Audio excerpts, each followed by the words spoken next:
Welcome back. Episode 134 of the Sabre Report podcast. My name is Jonah. I'm Christian. And I'm JP. And we're halfway, right? Halfway through the preseason? More than halfway? I think There's more two than games halfway. left? More than halfway. 2 games left. These preseasons are too long. I feel like I've seen enough through 4 games. And they've got a long layoff now. Like, they're off with a night. We're recording this on a Monday, but they've been off since Saturday. They don't play till Wednesday nights. I don't know. It drags on. I'm glad these 2 games will be gone this time next year, which is cool. Yeah, it's a smart thing to do. Just like what the NFL did, lowering their preseason. It's way too much, and the risk of injuries just mounts. We don't need this. We really don't.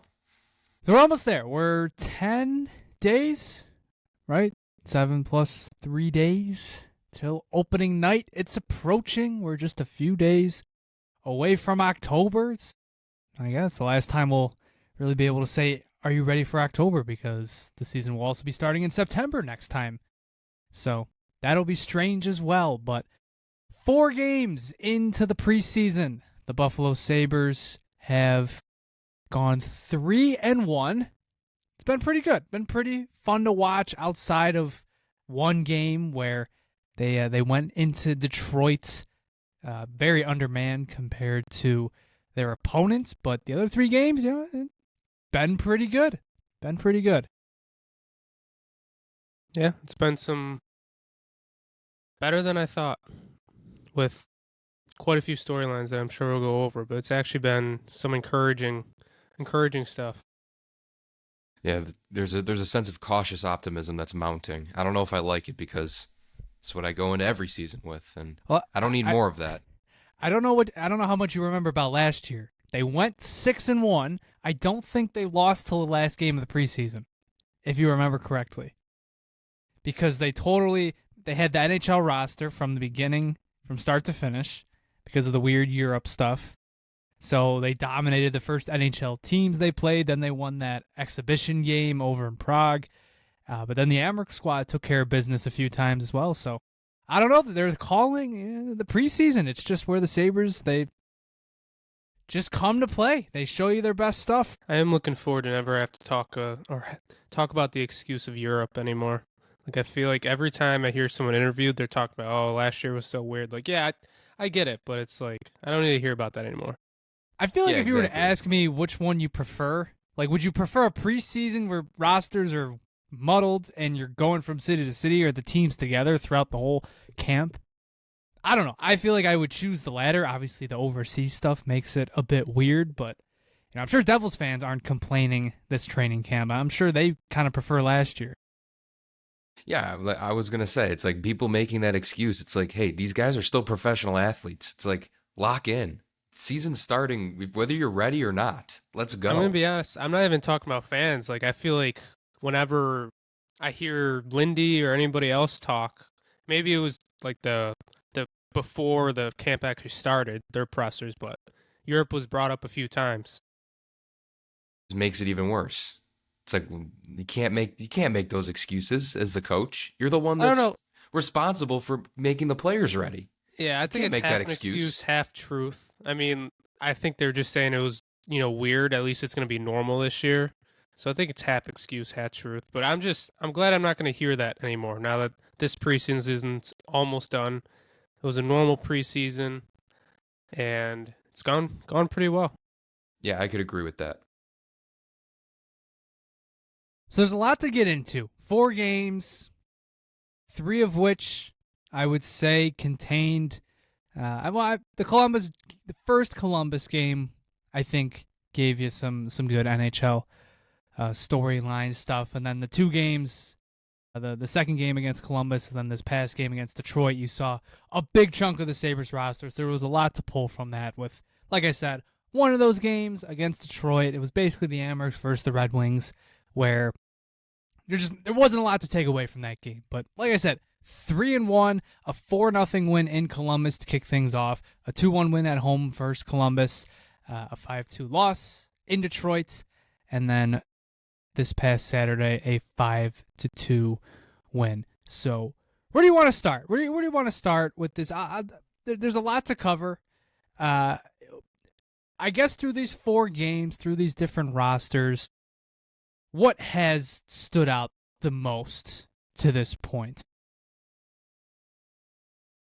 I'm going to say the top line. I actually think they've gelled better than I thought. I think Josh Norris has actually been pretty good. I mean, he's 3 assists this preseason. Like, he's actually, I think, been opened up with having Benson and Tage beside him. And, I mean, Tage has 3 goals. Norris has 3 assists. I think Benson has 2 assists. Like, they've looked really good. And I think that's really encouraging because I think that was one of the things we weren't really unsure about Tage or Benson, but we weren't sure about Norris on that top line, especially since he doesn't have that playmaking ability, or at least he hasn't shown it in the past.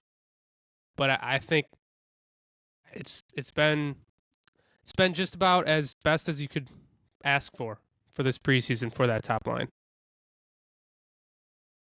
Yeah, I think they have gelled really well. It's been good. It's been good for the entire line to just be together throughout the preseason and not get, super mixed up by, having normal preseason activities of moving Mrtka's guys in and other guys getting their shots in the roster. I'll be honest, I'm still not completely sold on the line. I think Zach Benson's picked up right where he's left off. I think he's going to be by far the best playmaker on that line.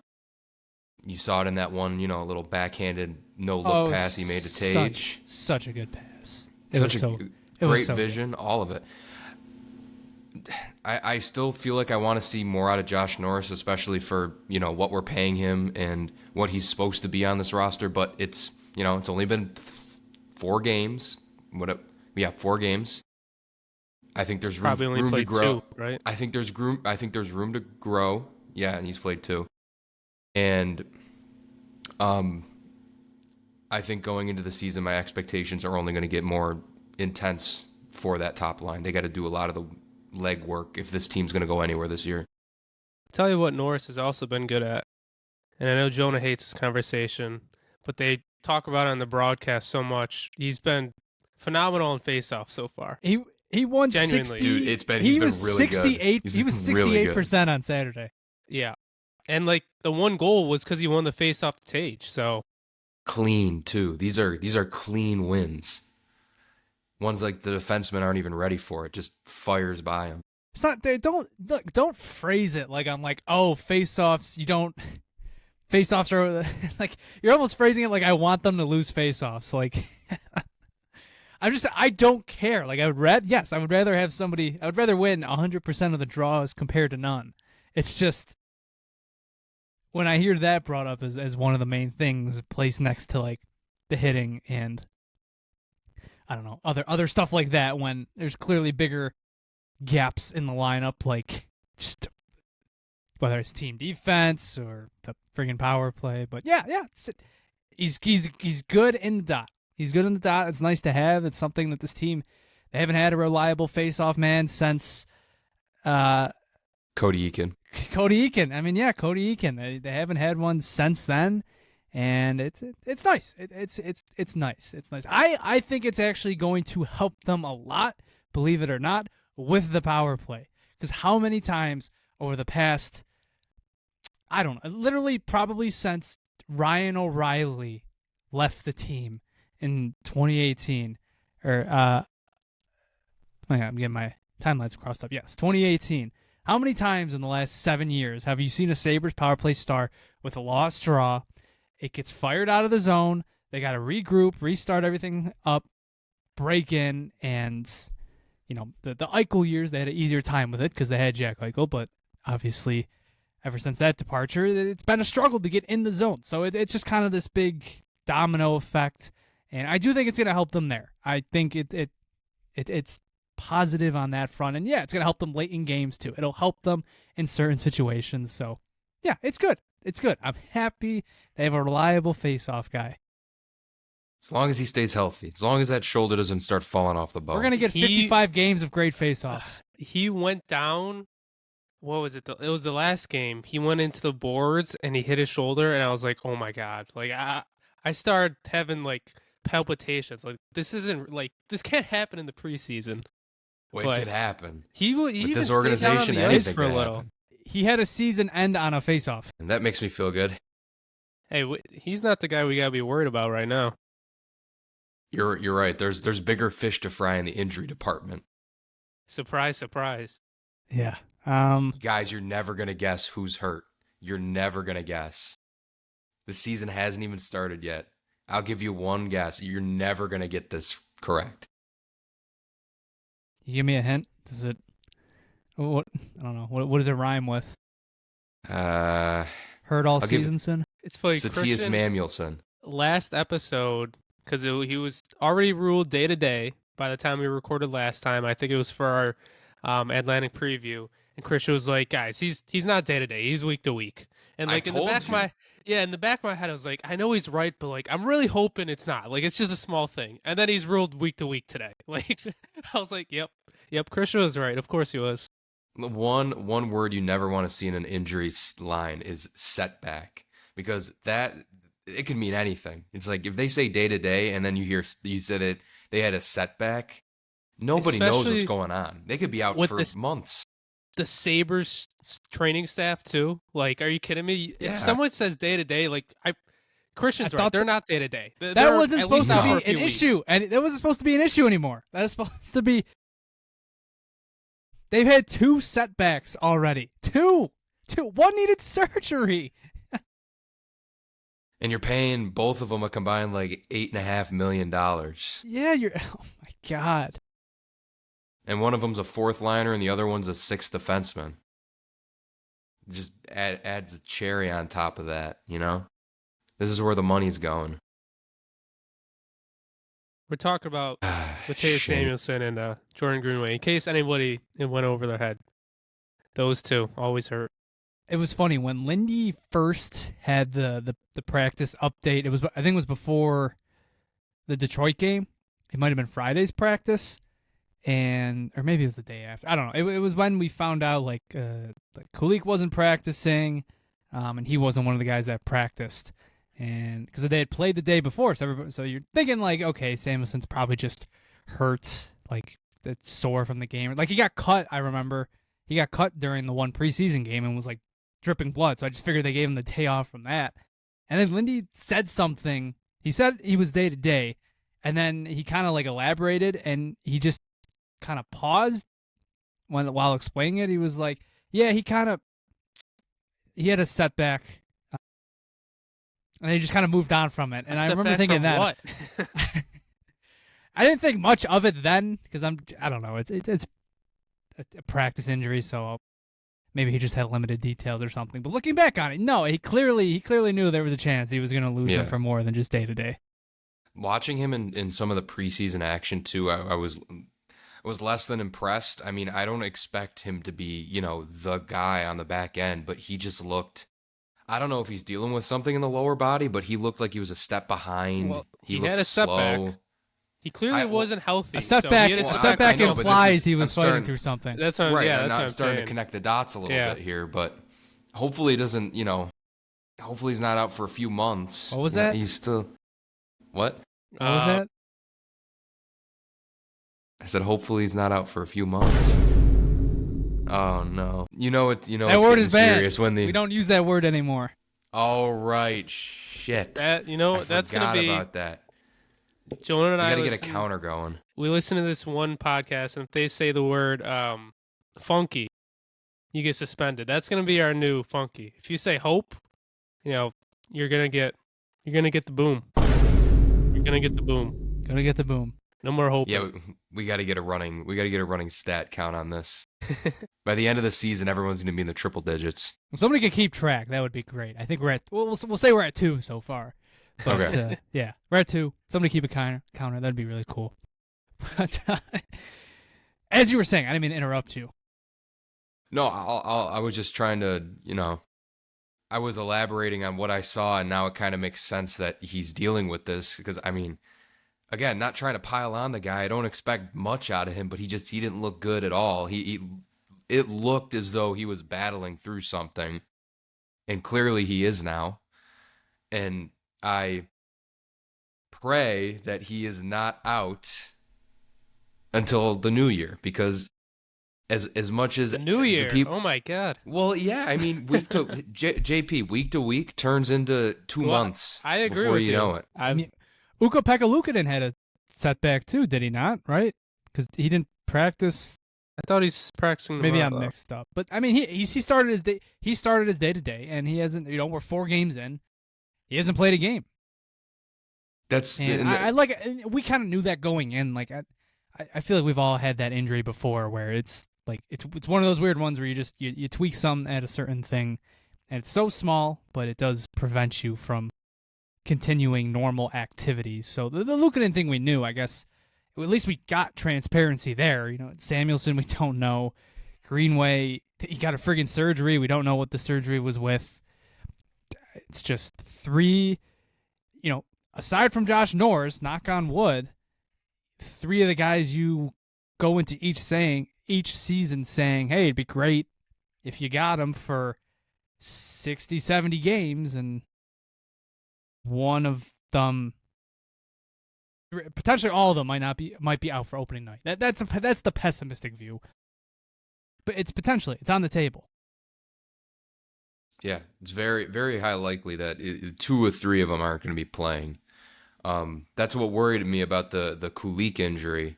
But now we had word that he was going to practice in full. I guess would it have been today or tomorrow? I can't remember when I saw this tweet. I mean, Either like, yeah. yesterday or today. I'm looking at it now. He's gonna practice tomorrow. Byram, I don't think, unless you guys just mentioned him, Byram's not gonna play Wednesday. He's also battling something. Samuelson's Jesus possibly Christ. week to week. Can you And wrap Greenway's everyone in bubble progressing. wrap? I mean, my God. What is it? What is with it in this team and just not being able to stay healthy? I don't get it. You get paid so much money to play this game. Who are you working with in the off season? It's Or They does got rid of everyone the just guy have bad last year. genes? Maybe everyone just has bad genes. I Nobody's have no safe idea. either, though. Like Abe Kubel went down game 1. Peterka got concussed at center ice in like the second period of game 1. This is just how it goes. It's just how it goes. Yeah. Benson, Well, I I mean- remember he sat out the second game of Prague. Or Czechia. It's just... You could probably name a time everybody on this team was injured at one point. Obviously, Quinn was hurt. Tage has gone through a bunch of stuff. Darlene went through some stuff. Like, it's not unusual for this to happen, but for it to happen so much with certain players, that's where it sticks out. It's funny you kind of phrase it in that way. I guess I don't want to jump ahead too much here, but somebody didn't he play 82 games last year? Did Alex Tuch not play 82 games? He did. He Yeah. did. Played all 82. You're boosting his contract value. At this point, you start looking at the health of players. Like, he's been the only one that him and... Nah, I can't even say Darlene. I mean, Darlene played most of the season, but he had a hand thing at the beginning of the year. Yeah, he was playing. Well, and then he went down during the losing streak. Yeah. He And lost then he was... like 8 games without him. God, man. Dark times. Yeah. And hey, you know what? Owen Power would have been this conversation if Mattias Samuelsson didn't shove another person into his knee. Oh my God. and then June rolls around and the GM is like, we have never had a conversation about buying out Mattias Samuelsson's contract. Any good organization would have tabled that just as a discussion. He's making so much money. He's hurt all the time. Now he's hurting your own players. Well, and it was the last period yet. Like, it would have saved them money. They could have gotten the 2/3 buyout where they wouldn't have had to pay him the full contract because he's under the age of, I think it's 24 or 23 maybe. Like, they had a window this year that would have saved the owner a lot of money. And I don't know. That clearly He obviously doesn't care about money. the Owner doesn't. A group of people, one person, I don't know, somebody with power in the organization. It could be collective. I don't know. It's all speculation. But it is crazy. Like, it feels like any other organization, you have this many injuries in such a short amount of time. Like, it is every season. Like, we make the jokes, but it's every season. It follows him around, and to, like, not even... It just doesn't seem to get under their skin. Like they don't seem to be losing any sort of patience with this. Well, we heard say what you want. rumors. Say what you want about the goaltending situation. They've lost patience with Devin Levi. There's 2 goalies ahead of him now. At a certain point, like even he got to the point, and he's still crushing it in the AHL. So it's just it's crazy that the Samuelsson thing this past summer, it wasn't even considered. Like the GM laughed. He didn't just laugh it off. He laughed at it. Well, and we heard rumors last year. I think Chad DiDomenicis was the one who said it, that the Sabres are getting frustrated with Samuelsson, but clearly not, because they still kept him. Like, clearly there's still some organizational pull. He's still a captain too. Like, with everything that happened last year, Who does he have dirt on? Like, who does this guy have dirt on? like I that's like the craziest thing to me, that he's still a captain. Like, it is Yeah. tough to like strip some of their captaincy, but with what happened last year, I think it kind of would be justified, especially the whole narrative around him. And I think it would make a lot of sense for Jason Zucker to just step into that role, but no, he's still a captain. He's going to be not even start the season with the team. I think it makes it harder for him because it puts more of a, it's true. not just, hey, the contract is the contract, so that's always going to put a bit of a target or a bit of a spotlight on him, but you throw an A on him and you're putting him on a pedestal like, hey, he's one of the main guys on the team. Like, the room supposedly respects him in that regard, or, at the very least, like, this is supposed to be one of our top players, and he's never on the ice enough to justify it. And even when he is, sometimes the level of play is very questionable. So, yeah, I get it. Like you said, it's tough to rip an A off somebody's sweater, but this isn't. You got to make tough decisions at some point. You got to send messages. And for a team that basically Dylan Cousins got traded because he did something similar to Samuelsson, at least I think. The last game, remember there was that Dahlin was getting jumped by Brandon Hagel in the Tampa Bay Lightning, and Dylan Cousins just kind of sat on the outside of the net, and 24 hours later, he's gone. Is that why they traded him? No, but I don't think it's a coincidence. And I think that was a big part of it. So for Samuelsson to kind of just keep trudging along, it's a bit of mixed messaging from a certain point of view.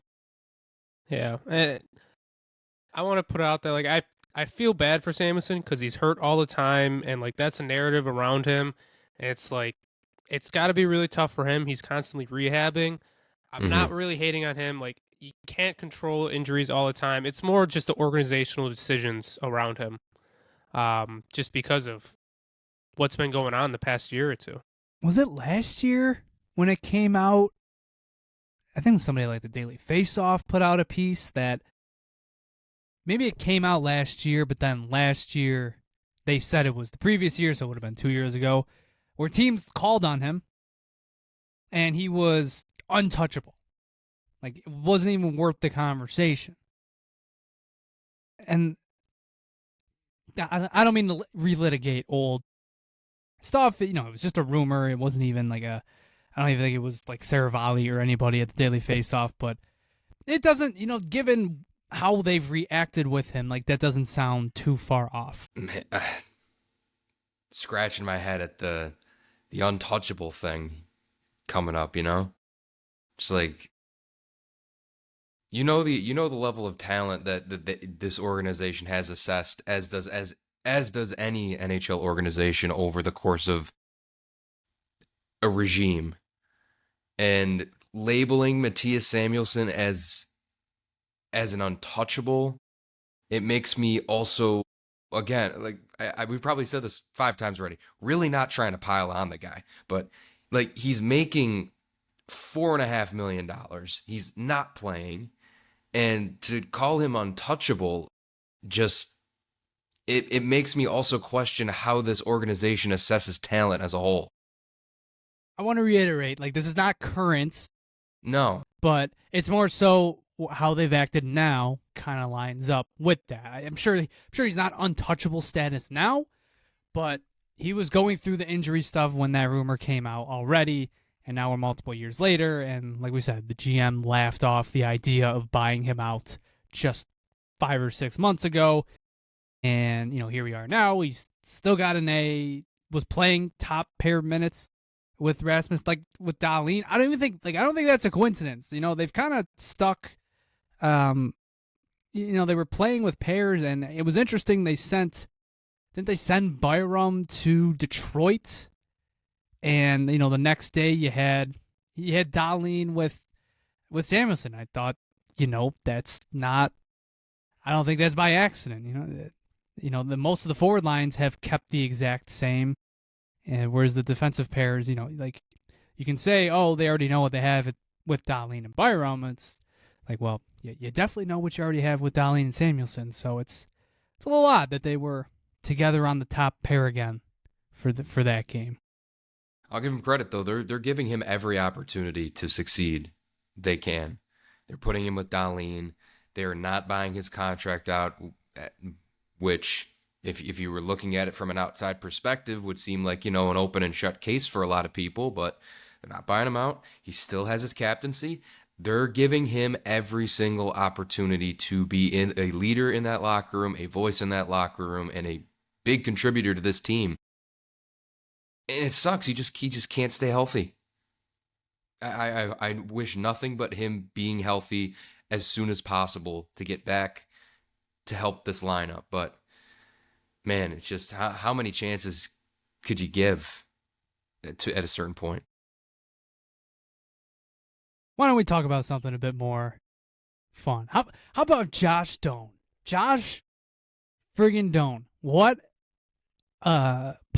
positive first impression he has been through his first 2 games, right? Just 2, I think. The first Columbus game, and then he went to Detroit as well. So he got the 2 tough assignments, and points in both games. That Detroit game, he had that silky goal for his first in a Sabre sweater. I thought he was going to become, an easily loved player, and he's lived up to that. He's looked really, really good in these preseason games. He's giving me McLeod vibes from last year, where I love everything about his play style. Like he's one of those perfect players. Like I was gonna say, dare we not say an area he's of the his second game that I most hate. perfect player? Dare we say it that he's the second most perfect player on this roster? It's not ridiculous. He's not fun to ridiculous. watch. That line has been fun to watch too. So I hope Kulich stays healthy, or gets healthy, and that line can keep developing some chemistry, because Doan's look good on that line. Yeah. We only got the 1 game of them because Kulich was out in Detroit, but they won that game in Columbus. They all had what? Because I'm trying to retrace my memory back to that game, but at the very least, they had the empty netter goal. Quinn had a goal, and Kulich and Doan had an assist on that. Yeah, but they looked. The chemistry was there that game, and they were one of the big reasons why they were able to walk into Columbus with a pretty AHL full roster and take down a Columbus team that had some of their top players playing too. So they looked really good. The chemistry was flowing. They only had the 1 empty net goal, but it looked good. It was promising. Hopefully we get to see more of it. Josh Doan, you're beginning to understand why Utah was hesitant to move him, of all players, for the Paterka trade. I think Josh Doan has the potential to become one of the next leaders of this team and organization. Just seeing what he's like, how he's carried himself and presented himself, not only on the ice but also in like media sessions and scrums. I think there's a lot of those intangible mentals that his father's has as well. Him being, captain of the Phoenix Coyotes for God knows how many years. I think we could see a lot of that with him in the coming years. Not to put too much pressure on him early or anything, because he's still what, 20, what is he, 23, 22? Something like that. Believe so. Yeah, not to put too much pressure on him now, but I think he could, dare I say, he could eventually become one of the next core pieces of maybe the next generation of Buffalo Sabres, maybe, a few years from now. Who knows where we'll be at a few years from now. So, when Mattias Samuelsson is... Nah, who are we kidding? It's not going to be him. When Tage Thompson is traded, ownership. Josh Doan will get the A. Oh my God. I think one of the Samuelsson will things get the C when they trade Dahlin. I think one of the things that's been most promising is he's looked really, really good on the power play. I think that was when we were discussing how the quote-unquote new unit, it's really just the second unit is really new. For that second unit, one of the interesting placements was he was net front there. And he's looked really good. The Columbus game, they had a few good looks, and then against Detroit, obviously he had the power play goal, but then he had the primary assist on a tic-tac-toe play with Noah Ostlund, which is like the exact type of play that this team has just not been using for how long now. So it's exciting for them to. It's exciting to see a new guy come in and kind of have that sort of. He's got that creativity there that I think they have been lacking from the net front. Yeah, I think the power play has looked a little better. Like I think they're moving around a little more, which has been encouraging. I feel like whenever some of the AHL guys are out there, the second unit, like Ostlund looks good, Roseanne looks good out there. It might look better than the top. Every time they throw a group of Rochester Americans on the ice, it is the most threatening power play. I'm like, oh my God, like, I didn't know we could move. I didn't know we could move the puck like that. And I was joking the night against it was the Columbus game, the one in Buffalo, because Hudson Fasching plays for the Columbus Blue Jackets now, which I found out that game, but like the Blue Jackets were just whipping the puck all across the ice, and I remember sending a text like, why does the power play with Hudson Fasching feel infinitely more threatening than the one with Tage Thompson? Yep. I mean, Tage he did get a goal in the power play. I will agree. I think I like the way it looked in the first game against Columbus. The first home game against Columbus where you saw most of the NHL guys together. Didn't think it looked too great. They went 0 for 2 or 3. Yeah, but their power play is 3 for 12 this preseason. If you exclude the Red Wings game, which is basically all AHL, they're 1 for 7. So basically, our top unit's 1 for 7. Mm-hmm. But we're back. We're so back. I think it has looked better, but at the same time, I think I've said this the previous 3 preseasons. I definitely was hooked. Last preseason, I remember like being like, oh my God, like it looks a lot better. And the year before that, Zach Benson was in the bumper. Like things looked like they were addressing it. And you get to the regular season, and it's the same old, same old. So I will grant you that it looks better. I think Saturday was their best game. The Tage Thompson goal was really good puck movement, great entry. They found Zucker, who found Norris, and it would have been this beautiful tic-tac-toe play.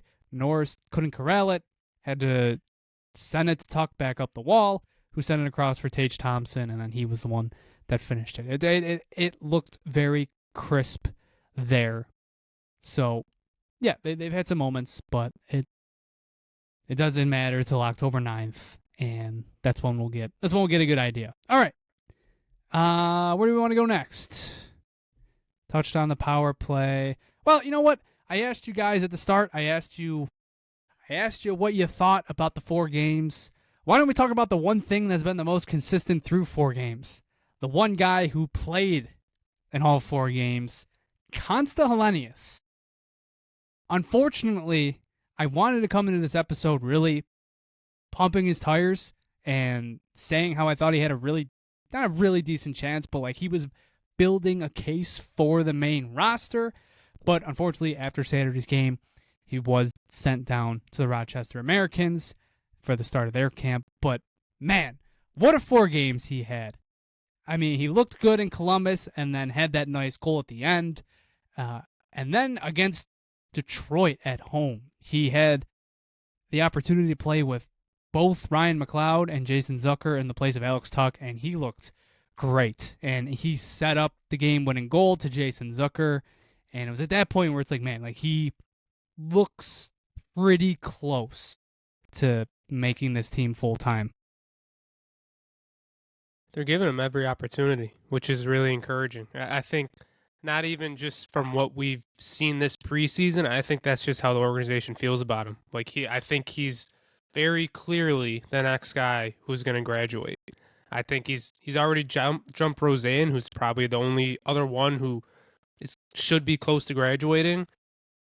They're giving him every opportunity. It's encouraging. So hopefully he has a very good season, starts off the year hot, and if there's some sort of injury, I think he's going to be the guy called up. You're talking about Roseanne graduating like he's not a super senior. Well, he still hasn't really graduated. But no, yeah, I know what you mean. You think he'll get his 9 games this year? Helenius, not Roseanne. We've already seen some of him. Honestly, like it really does depend on the injuries they have. I guess, yeah. Like I think, like if this team gets off to a slow start, which they better not, they cannot afford that. But I mean, if they get off to a slow start and the injuries persist, like if Jordan Greenway is out for a while, or especially like if Josh Norris, in all seriousness, like if he goes down and their center spine, they probably just end up moving Tage over, but then they have a hole at right wing. I think, yeah, Konsta Helenius is maybe the guy that gets their call. The only other guy that maybe could do it is Noah Ostlund, but I mean, yeah, Ostlund's looked good too. Yeah, he did. But Helenius has just looked so. He's looked really mature. Like he looked like his game has matured over the past. I mean, I guess just year. I mean, he was 18 years old last year in the AHL. It's crazy. It's crazy to think about. Well, I mean, that was a story when we drafted him. It's that he's got a mature game. He's got a good two-way game. He's not phenomenal in any one part of the game. He doesn't have one skill that really makes him stand out. He's just a great overall player, and I think it's shown. Like I think it was the second half of the season last year. He was very good, and now he had a really good camp in preseason. So I hope he keeps it up. And Ostlund too.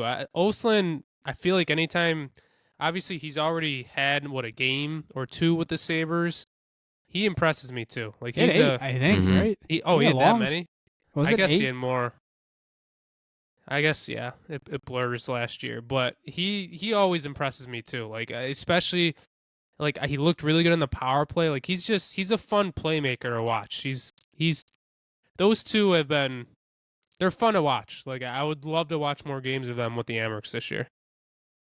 It seems like both of these guys have kind of overtaken Isak Roseanne, which sucks. Just seems every passing day the writing just seems to be on the wall for this guy. I thought Roseanne had a good first game too. Like I thought he looked really good. He hit a few posts, game. almost had a 2-on-1. Yeah. But you see how the conversation's kind of shifting away from him. Oh yeah. And he's one of the old. He's one of the. I mean, he's starting to fall into that Ryan Johnson category of just like first round pick, just can't get that full time roster spot yet. It looks. You brought up Ryan Johnson. It's looking like he might get that full-time roster spot. So, I mean, there are worse options out there. Well, before we get to that, the one thing I do want to say is that you think Helenius might have jumped to the front of the line. If my memory serves me correct, is Noah Ostlund not still up with them currently? I think he avoided getting sent down. Yeah, I believe. I think he did. I'm trying to double check. But I don't see him in the PR post. No, you are right. Because this is from... At least with the training camp roster for the Amerks, Ostlund's not on it. Yeah, and then this was their roster moves on Saturday night. Constantini, Fiddler Schultz, Helenius, Joshua Jagger, Kopp, Trevor Kuntar, Olivier Nadeau, Victor Nuchev, Roseanne, Savage, Slager, Tisch, Wahlberg, Warren. No, Oslin's still up. Oslin is still up. I mean, I guess if he's played quite a few games last year, I guess it would be hard for Helenius to jump him. So, yeah, I think what gives Helenius the extra bit of, I guess, just the extra edge on him is that, like, the two-way game, like you said. If they have a need on the fourth line, and Kozak's a player that's dealt with a lot of injuries. If we're getting to a point, like I said, it looks like, or like we've talked about, it looks like Mason Geertsen is going to make this roster. But if we get to a point where it's like, okay, he sort of served his purpose, and if it's like a Ryan Reeves situation where when Toronto kept playing him and he was outscored, I think 9-0 when he was on the ice his first like 10 or so games of the season, and they're like, we can't justify this anymore. I think there is a chance that, Helenius could be the guy called up for, even if it's for a fourth line assignment. We talked a lot about Roseanne last week where, we would like to see him get that chance on the fourth line, but, that's not the player he is. If he's in the bottom six, it's got to be more of a third line role. Yeah, I don't think, I think Konsta Helenius is going to play NHL games this season. I would be very surprised if he doesn't. I think the only thing that might argue for that is that they did send him down so quick, that they didn't give him that extra. I mean, he got the 4 games, obviously, but that was kind of due to injury slots opening things up. I don't know. We'll see. I think they just want him down there for the start of training camp because it's such a quick turnaround for a lot of these guys. But knowing how the course of an NHL season usually goes, you're not going to be able to avoid injuries, whether it's day to day, the occasional week to week. Hopefully, you're not too bitten by the bug. But I think all the guys that we just touched on will play in a handful of games next season. I think the ones who are probably going to get the most opportunity is Oslind and Roseanne. No Radim Mrtka. We're not having that conversation. He's not getting NHL games next year. And then we'll see Helenius too. I think those 3 guys are the ones you're going to see next season in some capacity. I'm very curious to see if this sort of is the last stretch that Roseanne is in the organization. We talked about it. This is kind of it for him, and we saw this was not the moment. Like, he didn't step up. We made our arguments. He didn't really get the biggest chance to do that, but he didn't produce. He didn't have a good preseason. And, when is it going to happen? I'm starting to wonder if they're going to look for a trade. And, something similar to the Alex Nylander trade all those years ago, where they take a young guy, look for a similar young guy that fills a different need in the organization. I would not be surprised. I feel like that's the only asset you can really recoup with Roseanne, which sucks. He was a 13th or 14th overall pick. Weird draft pick shenanigans with Arizona getting theirs revoked. But a former first-round pick. And it sucks that this is kind of where it probably ends, and it doesn't feel like you gave him the most opportunity. But, I do wonder if that's where this ends here. But on the flip side, if the Amherst lose him, that's going to be a big loss. They're already down Mason Jobs, then Brett Murray this year, who were huge for them. It'll be interesting to see what they do there. Do they give him one last full season to figure things out and, sort of lean on him for a potential call-up? We'll see. I tend to lean towards a trade. It just seems like what makes the most sense, but, logic doesn't always follow this team around. I think it's tough, too, for him. I don't think he really has done much wrong over his course here. I think he's gradually gotten better. I think other players have just come in and have overtaken him pretty quickly. Kulik, now Oslind and Helenius. I mean, there's quite a few players. He's just been too quiet. You nailed it. he hasn't done anything wrong. He really hasn't had much injury trouble or setbacks, knock on wood. But, he wasn't like, Zach Benson coming in here and just lighting it up in training camp. He's never done that. He's been a very quiet yet stable player for the Americans. And unfortunately, that's not I good wouldn't even enough say sometimes quiet, to make an really. NHL roster. Like, if you're talking about the Amherst, it's usually like it's Isaac Rosén. He's usually at the top of the list in terms of like who's leading the charge there. It's a shame. It's a shame this is probably how it ends, or it just that window just seems shut. Well, you brought up Radim Mrtka, and I think the conversation should at least be had about how fun it has at least been to watch him play. Of course, he looks like Tyler Myers, and it's not just because of the number. At least that's all the comparisons I've seen. It's like 80% because of the number and the size. Yeah, pretty much. Yeah, but yeah. He's been fun to watch. He is. He's just at this point in time, a very raw talent that needs to be carefully developed over the course of a few years here. And maybe, you know what?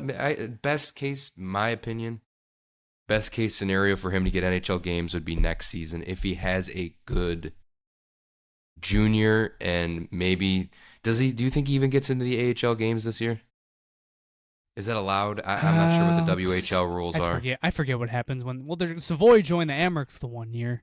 You don't remember the year where the fans all booed him? Yes. Apparently he ruined their team chemistry, and he ruined their playoff run and all that.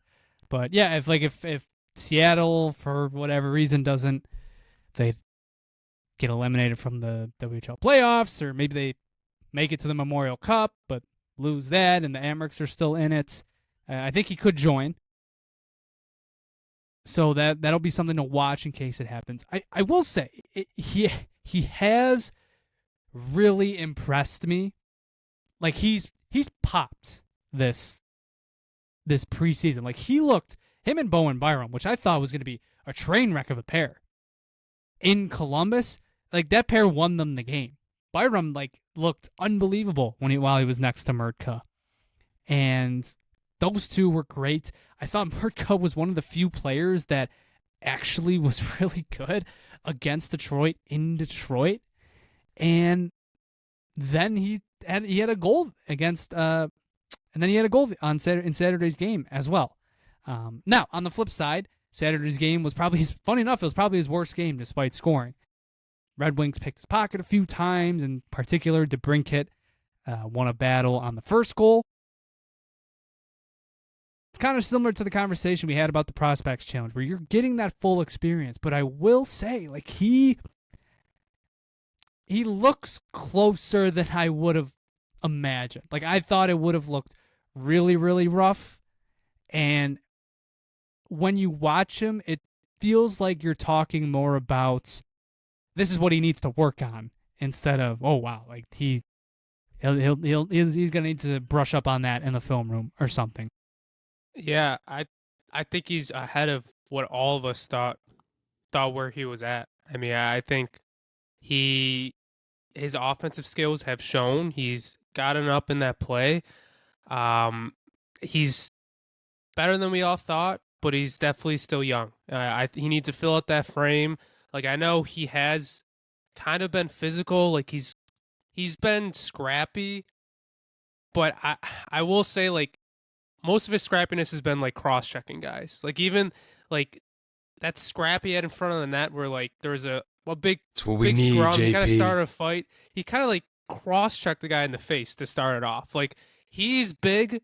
I'm glad he's willing to be scrappy. But I think it just shows me he needs to fill out that frame. He needs to get stronger so he could actually use that frame more rather than just using a stick. It's a very fair point. It's a good track for development. It's encouraging. A lot better than all of us thought. And I think, I hope our future is in a few years, he's our number 3, and actually a right-handed defenseman who's our number 3. Yeah, it's good that the people we draft don't look like complete dog shit while we're, right out of the gate. Well, when they make the pick, I know you were just making jokes, but when they make the pick, all we could talk about that night was, I don't want to see this guy for 3 years. Don't even want to look very at him. Raw talent. Don't want to even know how good he's been. I'll talk to you in 2028. Now, I mean, yeah, we're talking about, can he join the Amherst this season? Because I think he could be, like, if he was allowed to play with the Amherst from the jump, I think it would be a conversation. And I think he could do it. I do think he could do it. I probably still would lean WHL in terms of, opportunity. I mean, you look at the Amherst now, they're pretty stacked in terms of defensive talent. I mean, we'll see what happens with the NHL roster, but obviously you got Jack Rathbone, Zach Metza, who were there last season, Nikita Novikov, Sevalov Komarov didn't even get any power play time in his rookie year. And then Zach Jones just got waived, which is a whole nother thing. And then you'd have Mrtka on top of all that. And you can't really prioritize development. He's maybe not getting power play time. That's all for like that's all in a hypothetical scenario. That's not going to happen. He's not going to play for the Amherst. It's either NHL or it's WHL, and I don't think he's going to play in the NHL. But hey, he was paired with Owen Power at practice today. Yeah, he's still there. Giving him a taste of, what might be to come at some point. He's the only junior guy still there. Yeah, he is. But it might be that stupid WHL rule stuff again, They probably don't want to send him to the AHL because they'll just be like, it's just, we're going to send him back anyway, so what's the point? Might as well just keep him up here for now until we, have to send him back. Which am I wrong? Probably be within a week. I thought if we wanted to, Mrtka could play with the Amherst this year. Like, I thought the rules changed, or I thought he could, because there was a conversation being had about it. Like, it wasn't he's WHL or NHL. Like, there was conversations. I don't think it would be, because then I feel like more people would be asking about it. Because I feel like that would be a much more defined. I feel like it would be a bigger. Chad Didymis, when he said when Mrtka stayed with the team and wasn't sent to Amherst camp right to the start, he said he thinks that's more of a sign he's being sent to the WHL, which to me meant they're not ruling it out that he could be with Amherst. Maybe I know how the rules have been in the past, but I thought something changed, unless I'm just completely missing the mark.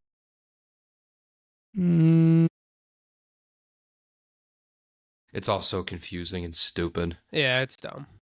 I think for him, I wish he was playing like in a men's league in Europe or something versus juniors.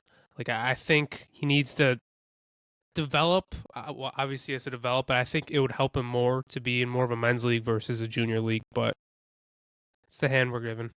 Well, I think that's a lot of the argument for why people think Konsta's game is so well developed, because hasn't he been playing in the SHL for like the past? Yeah, well, he was there for 3 years. He was there, yeah, he was there, and then he went to the AHL. But yeah, that's probably gotta be one top three. The SHL's gotta be like top 3 highest leagues you could play in Europe. So. Yeah, it would be nice, getting him into a more of a professional environment. But yeah, it is what it is. Hopefully, he's down there and he dominates. Like, that's about all you can ask. That's the goal. Hold on, I'm trying to find an answer to this question about what the new. Because I think JP is right. I do think there is a new. Okay, well, this is for 26-20. Oh, that's what it is, I think. I think because he's a European import player, it doesn't apply to him. So I think he could be okay. I think he could play for the Amherst. He's an imported good. But like he's JP he's said, not domestic. But like JP said, if he was joining the Amherst, he's probably there for day one of camp with Helenius and all of them. So I think he's probably spot on there. I guess, yeah. I don't know. These CHL ruling is just so weird. You mean WHL? Well, it's the CHL. It covers WHL, QMJHL, all the OHL. It covers all of them. Sorry, casual take by me. My bad. Yeah, not a big junior hockey enjoyer here. Yeah, not huge into the junior market. But yeah, that's what's going on with Mrtka. Like we said, it's been fun. It's been very fun preseason. I think his stock has definitely raised from when he walked into prospect camp to where he is now, which I think is really all you can ask for. And hey, Wednesday night, if the D pairs are anything to go off of at practice, this could be your future top 4. Dahlin and Kesselring together, Power and Mrtka. Could be a glimpse into the future. Yeah. Yep. I'll say, at least personally, I'm more excited about Mrtka now than when we drafted him. Not that I'm not going to say I knew much about Mrtka coming out of the draft, but I'm actually excited to watch him develop as a prospect and follow him this season. All right. Well, if we want to stay with defense, why don't we quickly touch on the 7th defenseman situation? I briefly mentioned it earlier, but we spent a bit of time talking last episode, or no, we didn't talk during the episode because they didn't play any games yet. But it seemed like Zach Jones had a pretty good few preseason games. He kind of showed something, and I think, compared to Jacob Bryson, who was pretty status quo, it kind of seemed like it felt like he'd seen more out of Zach Jones. And then all of a sudden, he was waived Sunday afternoon. They want him in there for Amherst camp. So a really interesting move. And it looks like as of now, with Mattias Samuelsson injured, that your 6th and 7th defensemen are going to be Jacob Bryson and Ryan Johnson, the doc himself, putting himself back into the conversation of the main roster. He's Dr. quietly Johnson. been good. He's quietly been good. I've always liked Ryan Johnson's game. Very, skill-orientated player. He's not one of these big, physical, brooding defensemen, but I've always been impressed by his puck handling and his passing. And hey, I'm all for giving him a shot on this roster, especially if Samuelsson's going to be out. You know what? Let's give him the runway. You've been around this organization since before COVID, and there's no time like the present, bro. It's been 6 years. When you signed waiting. your ELC, you were still wearing navy blue merch. Yep. I think Lindy Fuck, that might be iceberg material. God damn it! I took new ones. God damn it, dude. That's on you. You're gonna drive yourself You crazy with this stuff. Yeah.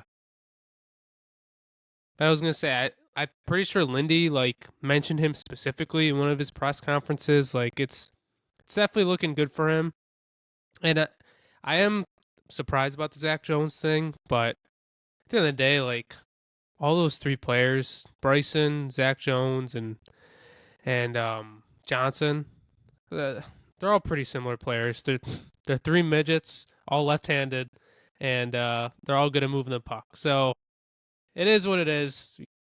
You could pick your poison with those. I don't have the best opinion on Bryson, but I guess if those are the 2 that they choose, then it is what it is. And I'm happy for Johnson. I mean, he got his chance, last year? He started out with the team, and then it was 2 years ago where he got that. Sorry, he got the big look. Yeah, it was with Granado. He started out really hot. He was playing top pair with Rasmus Dahlin a few games in, and it just kind of fizzled out. That season kind of fizzled out, and I don't know. He really had never gotten a full extended look since then. Just a few. I think he was up a few times last year. I could fact check that, but yeah, it's cool. It's good to see him back in the mix. Mm-hmm. We're talking about Roseanne as it kind of sucks that first round pick once upon a time. Doesn't seem like they're gonna get a lot out of him. 5 years later, Ryan Johnson, you're 6 years later. He's in conversation for 6th defenseman. He played 3 games last year. Yep. And He's only in conversation because someone's hurt. Would Yes you and rather no. have Would you rather have Ryan Johnson or Mattias Samuelsson in the lineup? The silence is loud. I'm gonna say Silence is Samuelson, loud. but I hope Brian Johnson plays well to start. I should say Samuelsson, but It's kind of tough to defend a guy who's just been constantly hurt. I think Samuelson's a more stable pick when he's not hurt, but he's always hurt. all right. Well, wrapping things up in terms of team storylines, I think we should quickly touch on the goalie situation. So we'll start with Alex Lyon. Alex Lyon, seen 2 games of him. I think 5 periods in total. What do you think? I think it looks pretty decent. I think, did he have 1 goal against in the first Columbus game and then 2 goals against the other night? It looks solid. Looks really good. Nothing really comment on there. He's just kind of doing his thing. It's why he's been in the league the past few seasons. Not really a big unknown factor compared to the 2 guys behind him. He's looked fine. Yeah, I think he's going to bring a good stability to the goaltending tandems this year because we know how unpredictable UPL could be, and we saw it out of Georgiev. People were hyping him up a little bit, and then Shut him up. he He kind had a shutout. He had a 2-period did? shutout. But then he kind of brought everything back to earth. I was wondering if we were ever going to experience Georgiev after that shutout performance. Did not have to wait too long after that. We did. Oh, we did. The first one, I looked at the numbers after the Detroit game. He actually came out above expected. 5 goals against, he was above expected. Good for him. Yeah. I mean, the first goal kind of sucked. Victories. You misplay a puck into your defenseman's skates and it comes out and it bites you, but good thing that happened in the preseason and not the regular season. Get that monkey off the back right now. It's like, made our goaltending mistake. If you're a goaltender, tend the goal mistake. It's okay. It's preseason. Everybody makes mistakes. So are they? I mean, I think it's pretty clear. Georgiev's not overtaking Lyon, and I don't think anybody expected him to, but are they just going to cut him, like, in a week? Like, I don't know. Like, the Amherst already have 4 goaltenders down there. Like, is there... I'm not even sure. They got Levi, Ratzlaff, Lennon, and then Cameron Rowe. I'm not sure who Rowe is, but Levi, Ratzlaff, and Lennon, I would all expect to be there. I don't know. I feel like maybe they keep 3 in Rochester, but I mean, look, Levi split games, was it last year, with Felix Sandstrom, who had some experience in the NHL. I don't know. Would they not do a Levi-Georgiev tandem? I feel like they sort of would, and I feel like you'd just be better off sending Lennon and Ratzlaff to Jacksonville and just have them tandem there instead of fighting for a backup spot. I guess so. Could they get Georgiev there, though? I guess that's another question. Well, it'd be another James Reimer. Our team's lining up to claim Alex Georgiev. James Reimer was picked up. I think there's a bit of a difference in quality there. Big difference in age, too. I don't know. We'll see what happens, but it's pretty clear it's going to be UPL and Lions at the very least. You knew the writing was on the wall for Devin Levi. I think we knew he wasn't going to make this team out of camp, but Georgiev finishing that game in Detroit, I think, said a lot.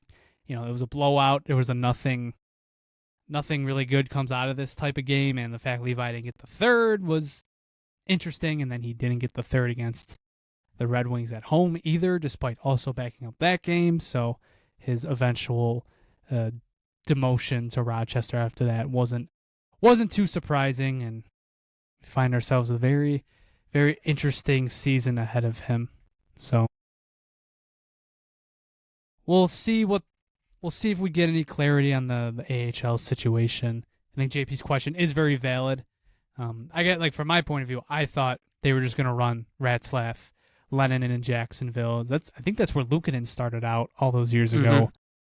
So I figured that's just what they would do there, and then just have Levi and Georgiev take care of things, maybe sign Michael Hauser to another AHL contract for the bazillionth year in a row.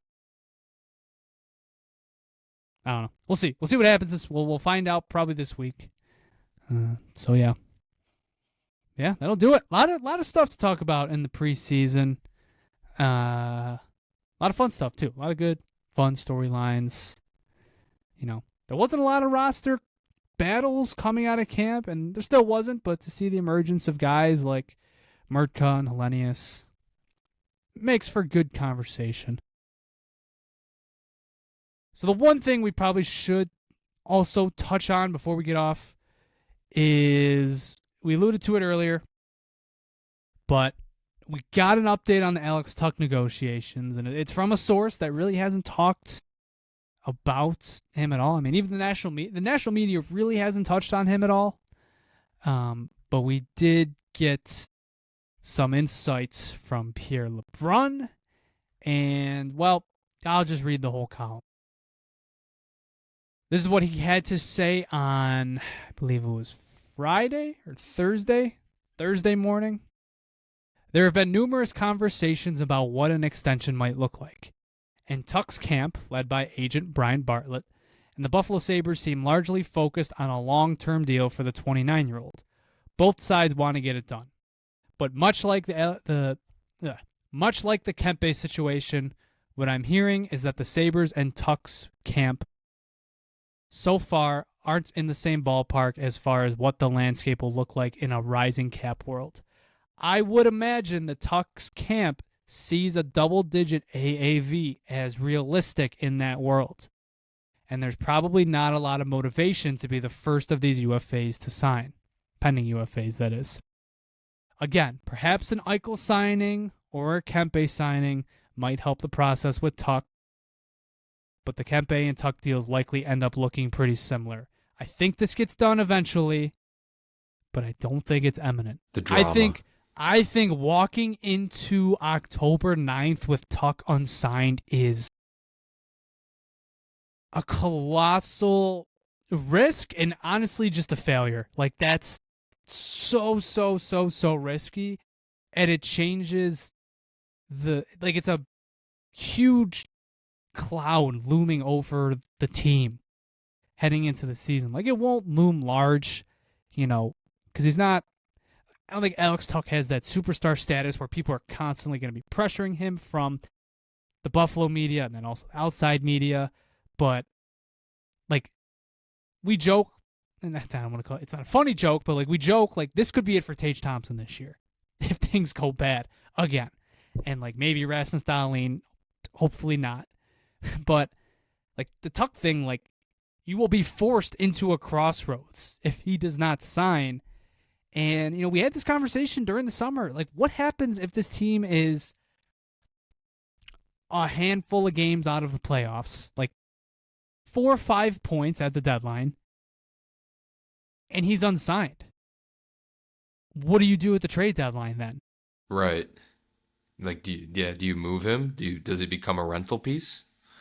Or, because that's what teams are going to call on. Teams that are in the playoffs are going to call on him and be like, hey, he's unsigned. What's the plan here? He will be the hottest commodity on the market. He is big time. The exact type of player that every playoff team is looking for, and especially given the fact his contract is so small this season for the last time. He's making $4.75 and could make $2 million for a playoff team if you were to trade him. Yeah, teams are going to be incredibly interested. What are you smiling at, JP? Nothing.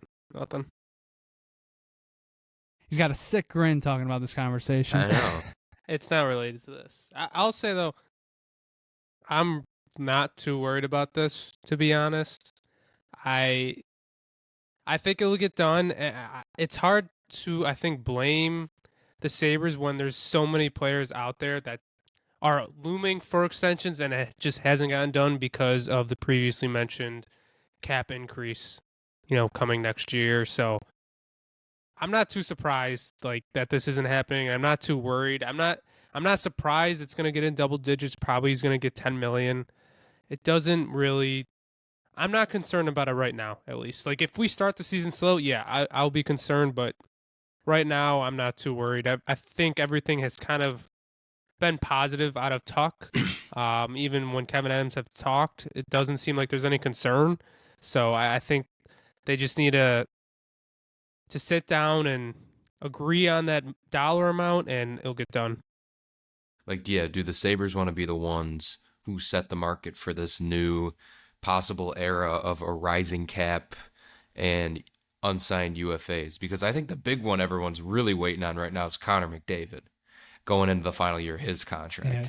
I mean, I think he's going to be the one who really sets the market for whether players are going to take shorter term deals until the cap flattens out a little bit in a few years. Or I just think if he could be the first, like if he wanted to, if he goes, I mean, this is the last time you'll ever get to see a player maybe sign for 8 years, because for the next CBA, the maximum 7.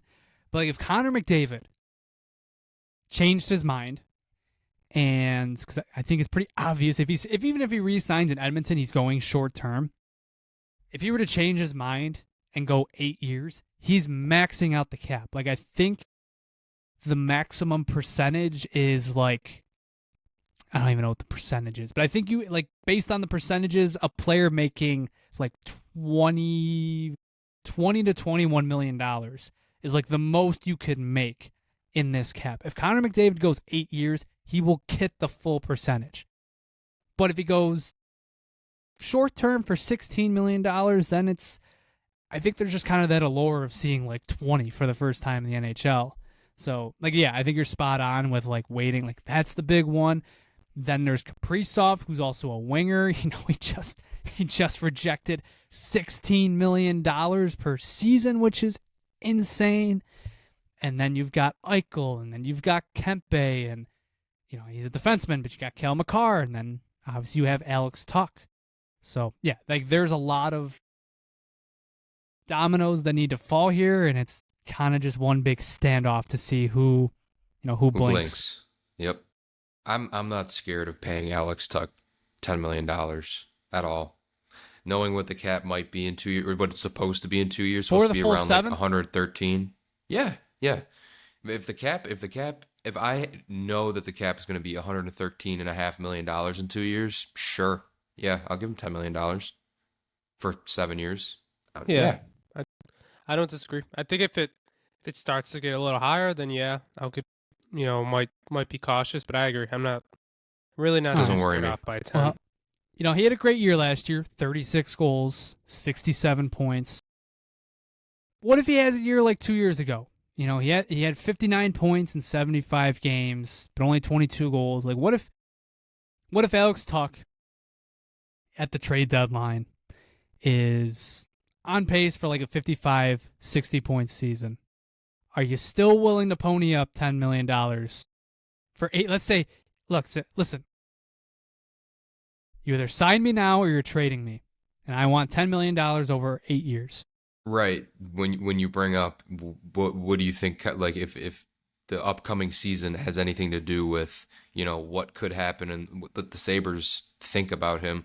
I think if I'm Alex Tuch, I'm like, this upcoming season, it's like, we're not talking about this. It's like, you're getting me for the player I am now.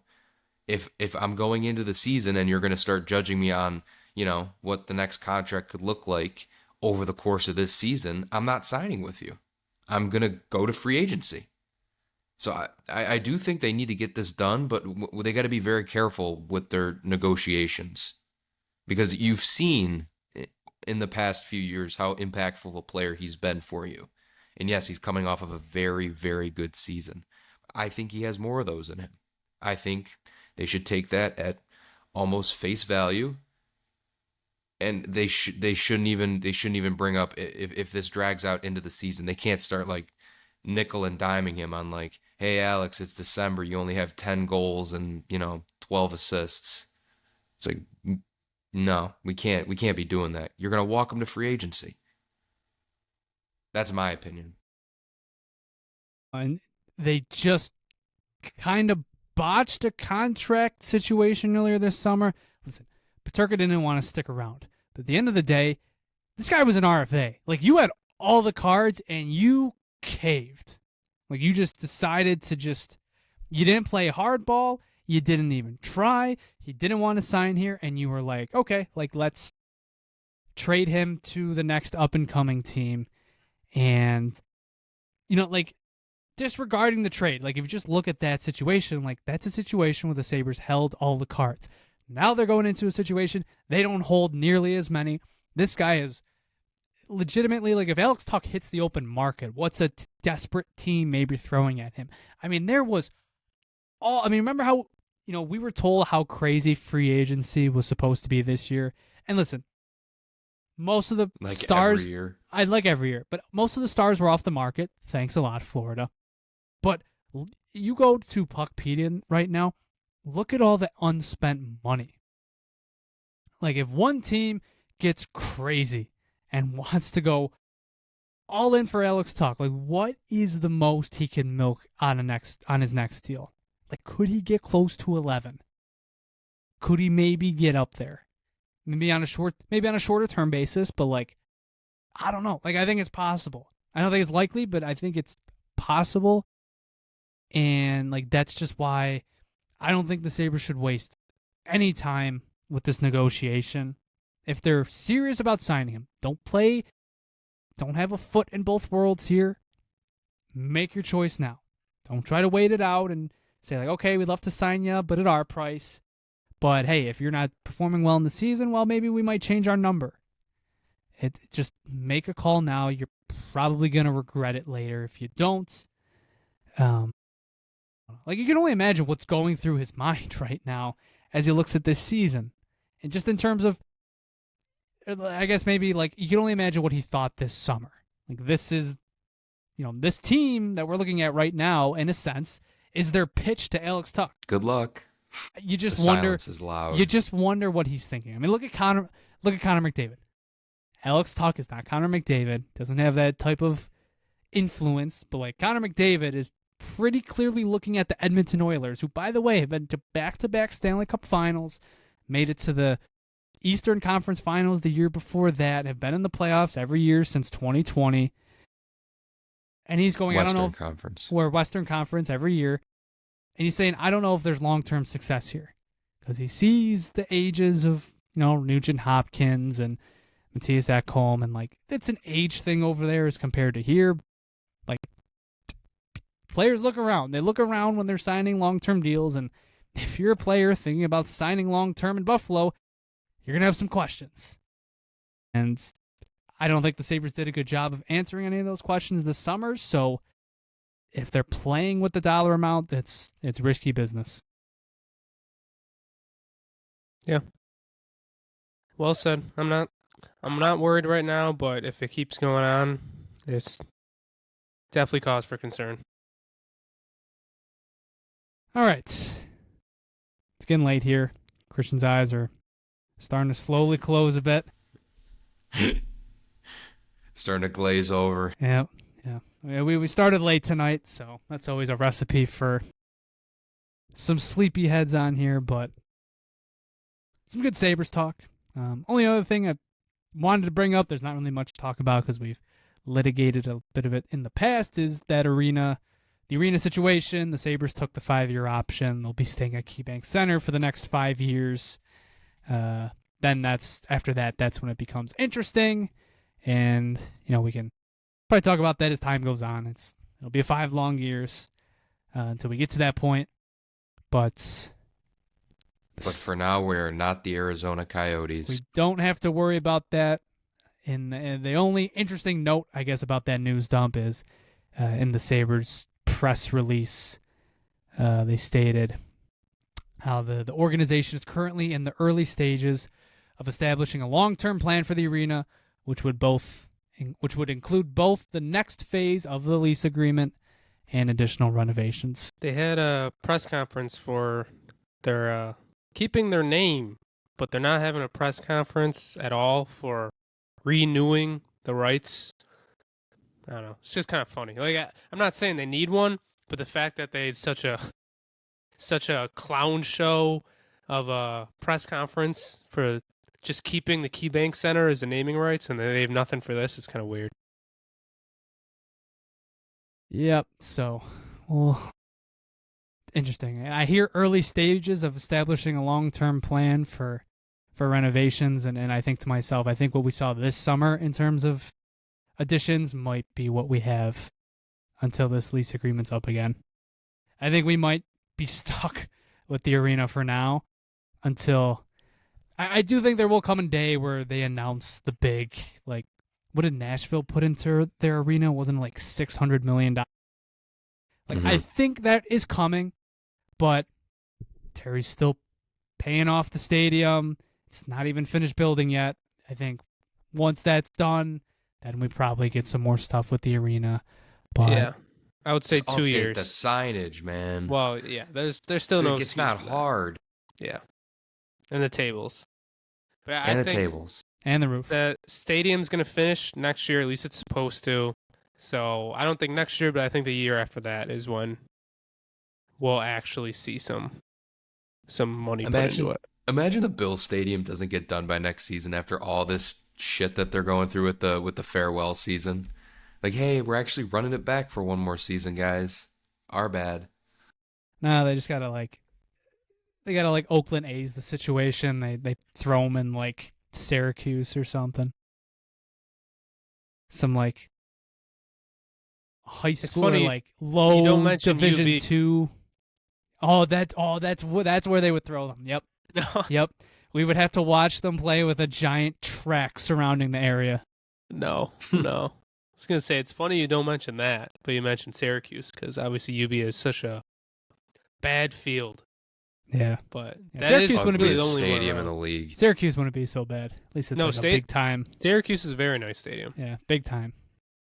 It's just I was further thinking, away. I was just thinking about other stadiums that kind of around here. But yeah, UB would be funny. That would be a funny one. Could you imagine the no. parking at the University of Buffalo Parking is campus? bad enough at UB. No, we that- do not need that'd be an bad. NFL game. Because they there. would probably like do. They remember when the Blue Jays came to Buffalo the first summer. COVID was in full swing, but people were like trying to get a look from the parking garage overlooking the park, and they like boarded those up. Like I wonder what efforts UB would go to make sure people wouldn't watch the games, because you know they would do that. You know they would prevent anybody from getting a look. That's how we would get our dome. They would make a makeshift dome just to protect people from looking at that. That's how we get it. Alrighty. I think we've gone on long enough here. One more thing, JP. Yeah, I think I know what you're gonna bring up. We gotta bring it up. Red Sox Yankees this week. Big series. It's funny. The Red Sox, they missed the playoffs 3 years in a row. They made the playoffs this year. It would have been their 4th year. And obviously it's not long compared to the Sabres one at all. But since the standards are so much higher over there, everybody was so pumped that they're just back in the playoffs. They're getting playoff atmosphere back in Boston. It's like that night when they clinched, I was extremely happy. Like, I'm not going to say I was on cloud 9, but like I was on my phone a lot watching the videos they were sending out, the walk-off.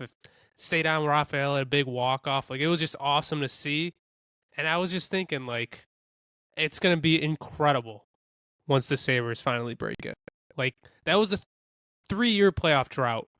And it felt like an eternity. It did. It really did, just because the standards are so much different. But it's going to be surreal once the Sabres do it. And it better be this year. It better be this year.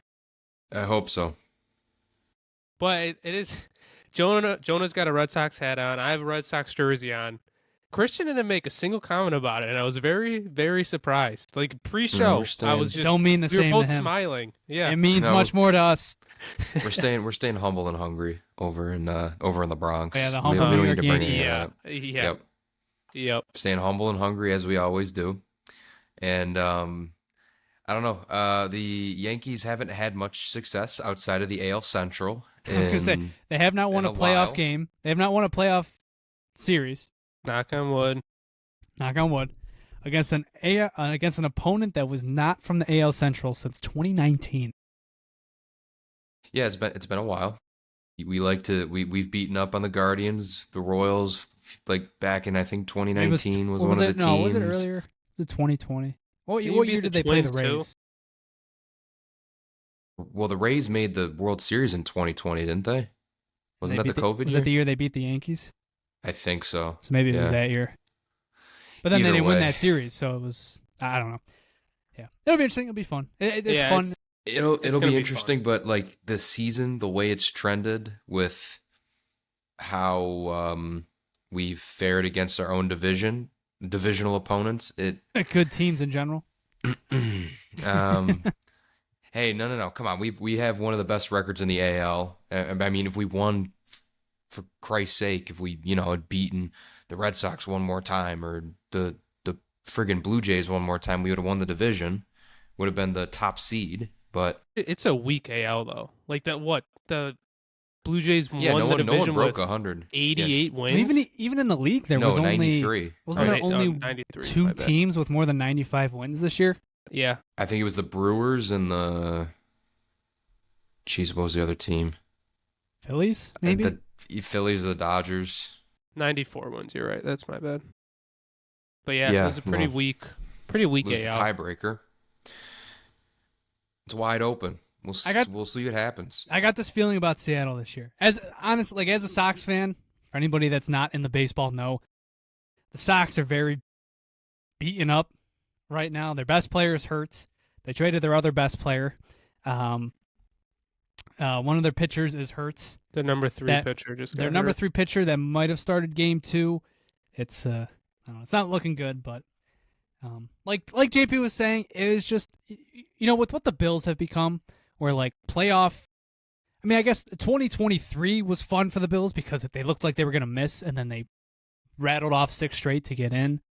But for the most part, like the Bills have been super chill. It's more so like turn your TV off, watch the first 2 weeks, then you kind of just take a back seat till January. Like the Red Sox, like this was the first season where it felt like every game mattered, and like you watched a team claw to get in. And for anybody that listened to our one episode from back in June, JP and I went off about the Devers trade and all that.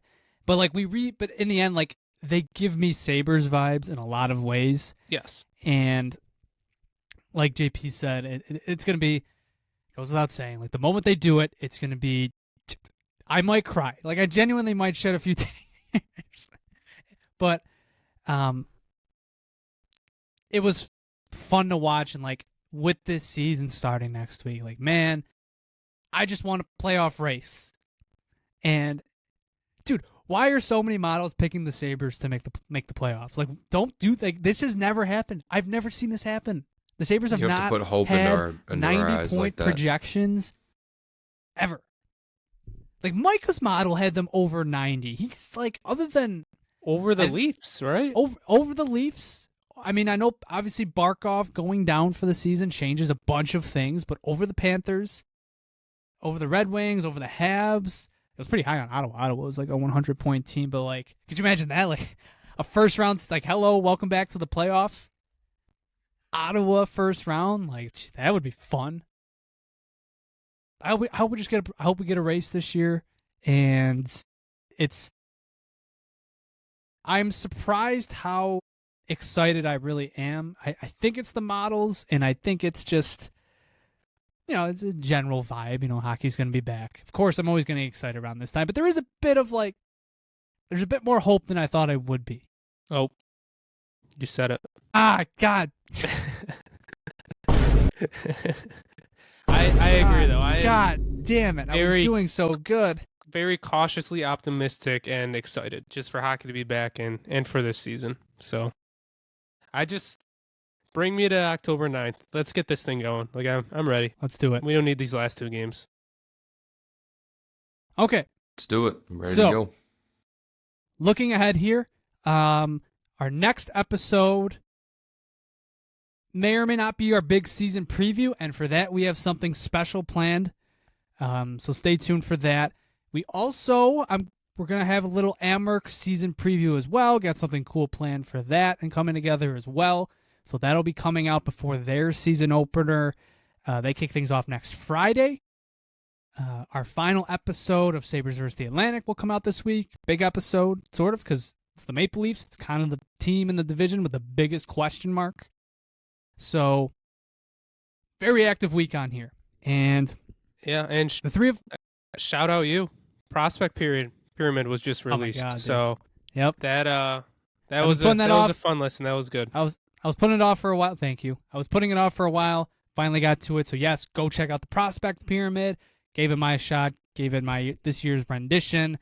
That's up on the channel now and up on Spotify and Apple Podcasts. So go give that a listen. A lot of content on the way. A lot of content out there now. It's the best time of year. We're about a week and a half away from NHL games coming back. I mean, you'll be listening to this most likely on Tuesday or Wednesday, which means I think hockey starts Wednesday next week. Tuesday. Or Tuesday, really? Tuesday's opening night. Yep. All right, Tuesday. Tuesday is opening nights. So, yeah, we are just about there. So the three of us haven't talked yet about, what our format's going to be this season. I think we want to give 2 episodes a week, another shot. We'll see how long the team keeps us interested. But we'll see. So yeah, a lot of stuff going around, moving parts, a lot of fun, a lot of stuff planned. Let's have a year. Let's have a year, gentlemen. Let's make it a good one. So until next time, if you guys want to follow us on Twitter, you can follow us at The Sabre Report. Also on Instagram, TikTok, and YouTube at The Sabre Report. If you listen to this on YouTube, be sure to like, share, and subscribe. Tell us what you thought down in the comments. A lot of thoughts thrown around today. Would love to hear your input. We always read the comments. If you want updates of the pod, you can follow us at Sabre Report Pod. Go give our friends over at the Buffalo Sports Talk podcast a listen. Big win by the Bills. Not the greatest win, but a big win by the Bills this past Sunday. They'll have their recap episode coming out soon. They always do great stuff as well. With all that out of the way, Christian, go get some sleep, man. We'll see you guys next time. Thanks for listening. And as always, go Sabres. Go Sabres. Go Sabres and go Red Sox. Go Yankees.